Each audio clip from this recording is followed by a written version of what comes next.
मेरे प्यारे साथियों, विजय कोचिंग सेंटर में आप सबों का स्वागत है।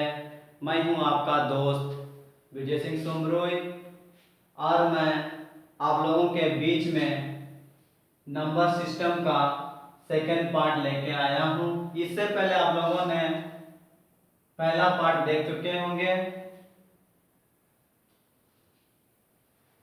जिसमें से एक क्वेश्चन था 921 गुना 922 प्लस इसमें से क्या जोड़े कि किसी का पूर्णवर्ग बन जाए। तो इस वीडियो में हम लोग देखेंगे घटाव वाला। पिछले वीडियो में हम लोग जोड़ने वाला सीखे थे, इस वीडियो में हम लोग घटाने वाला सीखेंगे कि दो संख्या के जो गुणनफल में कौन संख्या को घटाएंगे या घटाया जाए कि वह पूर्ण संख्या या पूर्णवर्ग बन जाएगा। चलिए दोस्तों, बिना देर किए हुए हम लोग शुरू करते हैं। जैसे कि आप सब अपनी स्क्रीन में देख रहे होंगे, यहाँ पे बहुत सारा क्वेश्चन लगा हुआ है। 2 गुना 3 माइनस यहाँ पे कौन संख्या आएगा जो किसी का वर्ग बन जाएगा। मैं आप लोगों को बता दूं, इस सबका अगर आंसर हो अगर करना है तो यहाँ पे 2, 9, 81, 655, 1261, 9875, 1111 यानी 11111, 98,986 इसका आंसर होगा। सर आप लोगों को समझ में नहीं आया होगा, मैं इन सबको डिटेल से समझाना चाहता हूँ। चलिए दोस्तों, इसको विस्तार से अध्ययन करेंगे। मिटा देते हैं पहले इसको। आप लोगों का मन दिमाग में ये ख्याल आया होगा कि ऐसे कैसे 1 सेकंड में हल कर सकते हैं।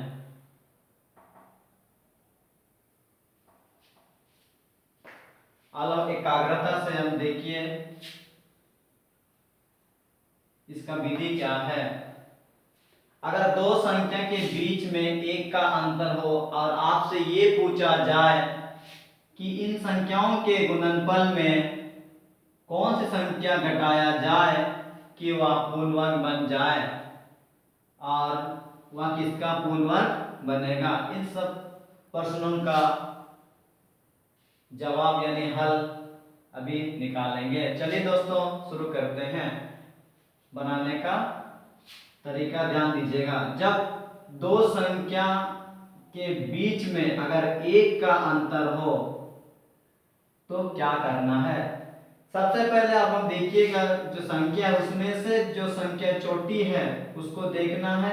तो यहाँ पे आप लोग देख पा रहे होंगे कि 2 और 3 में से छोटी संख्या क्या है, 2 है। तो अगर 2 गुना 3 में से जो संख्या छोटी है अगर उसको घटाएंगे तो वह किसी का पूर्णवर्ग बन जाएगा।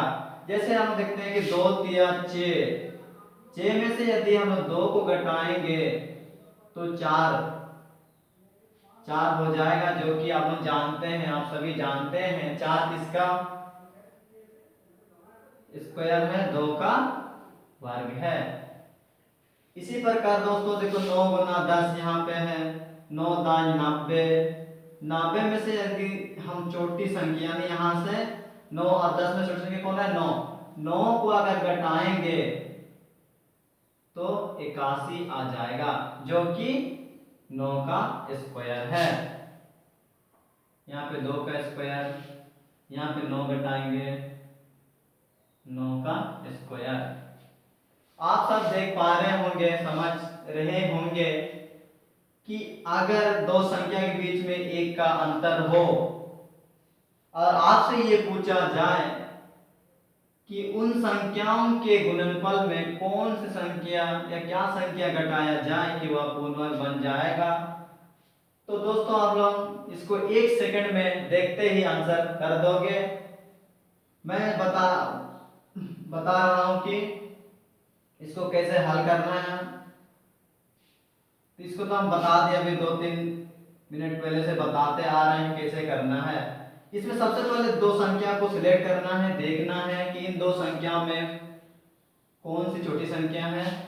तो यहाँ पे देख पा रहे हैं 81 गुना 82 में, तो 81 छोटी संख्या है, तो यहाँ पे 81 को ही घटाएंगे।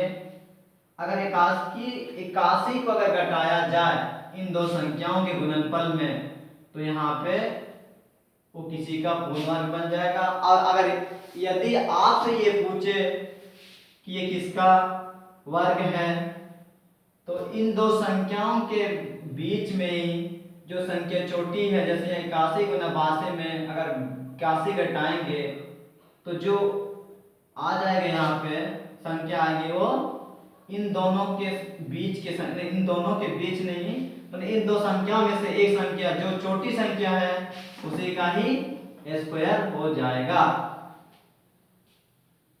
जैसे यहाँ पे देख पा रहे 655 गुना 656 में अगर इनमें से छोटी संख्या कौन है 655 को इन दोनों संख्याओं गुणनफल में घटाया जाए या घटाएंगे, तो यहाँ पे जो संख्या आएगा वो संख्या किसी का पूर्ण वर्ग हो जाएगा। और अगर आपसे ये पूछे कि किसका पूर्ण वर्ग, तो इन दो संख्याओं में से जो छोटी संख्या है यहाँ पे कौन सा 655, तो यहाँ पे 655 का वर्ग हो जाएगा। दोस्तों अगर आप लोगों को समझ में आ गया होगा तो ऐसे क्वेश्चनों को आप 1 सेकंड देखते ही आंसर कर दोगे। चलिए मैं फिर आप लोगों को एक दो क्वेश्चन और समझाना चाहता हूँ, ये बताएंगे।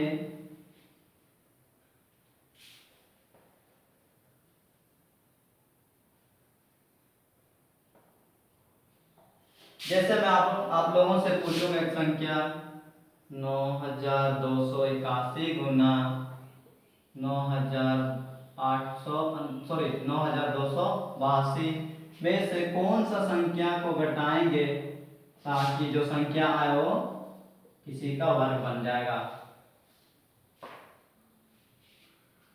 मेरे प्यारे दोस्तों आप सभी समझ गए होंगे कि इसको बनाने का तरीका क्या है। फिर से मैं बताता हूं, ध्यान से सुनिएगा कि इन दोनों संख्याओं में सबसे पहले ये देखेंगे कि छोटी संख्या कौन सी है। तो आप देख पा रहे होंगे 9281 और 9282 में से सबसे छोटी संख्या 9281 है। तो इन दो संख्याओं में से अगर हम गुणनफल में अगर 900 यानी छोटी संख्या 981 को घटाएंगे तो वह संख्या पूर्ण वर्ग बन जाएगी। और आपसे ये पूछा जाए कि वो किसका पूर्ण वर्ग है, तो इन दो संख्याओं में से जो छोटी संख्या है उसी का ही पूर्ण वर्ग बन जाएगा। जैसे यहाँ पे है 9281, इसी का ही पूर्ण वर्ग बन जाएगा। आई होप आप लोगों को समझ में आ गया होगा।